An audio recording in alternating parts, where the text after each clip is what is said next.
Salam, bonjour à tous et bienvenue dans cette vidéo de présentation du module que j'enseigne à l'université Beji Mokhtar Annaba.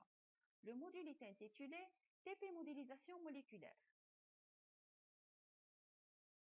Permettez-moi tout d'abord de me présenter. Je m'appelle Bouditouna Amel, docteur en chimie théorique et actuellement maître assistante de classe B à l'université d'Annaba. Voici mon adresse email. Vous pouvez me contacter pour toute question éventuelle. Je serai à votre disposition le mardi de 8 heures à midi au laboratoire 22 au niveau du département de chimie. En ce qui concerne ce module TP modélisation moléculaire, il s'agit d'une unité d'enseignement méthodologique et découverte qui figure toujours dans le programme de la troisième année licence chimie fondamentale. Concernant le volume horaire, il comprend 1 heure et demie de TP par semaine, réparti sur un semestre de 14 semaines.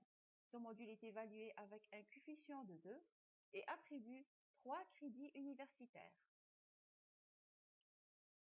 La modélisation moléculaire est un outil complémentaire aux expérimentations, destiné aux chercheurs préoccupés par la structure et la réactivité des molécules au système moléculaire, permettent de comprendre ce qui était réalisé dans une transformation chimique, physique ou biologique.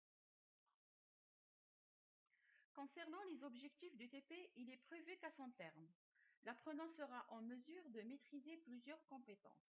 Premièrement, il pourra décrire la structure moléculaire et connaître la notion modèle. Ensuite, il sera capable de comprendre les principes fondamentaux de la chimie quantique en pratique. De plus, l'apprenant sera apte à expliquer et analyser les résultats de simulation. Et enfin, à évaluer les connaissances théoriques des propriétés physico-chimiques. Pour pouvoir suivre ce TP, il est important de posséder certaines connaissances de base et des compétences préalables pour réussir. Par exemple, avoir une idée sur les notions de base de la mécanique quantique, maîtriser l'outil informatique et connaître les concepts fondamentaux de la chimie. En ce qui concerne le mode d'évaluation, il est structuré autour d'un contrôle continu, représente 50% de la note finale, et un examen semestriel réparti en deux modes d'évaluation.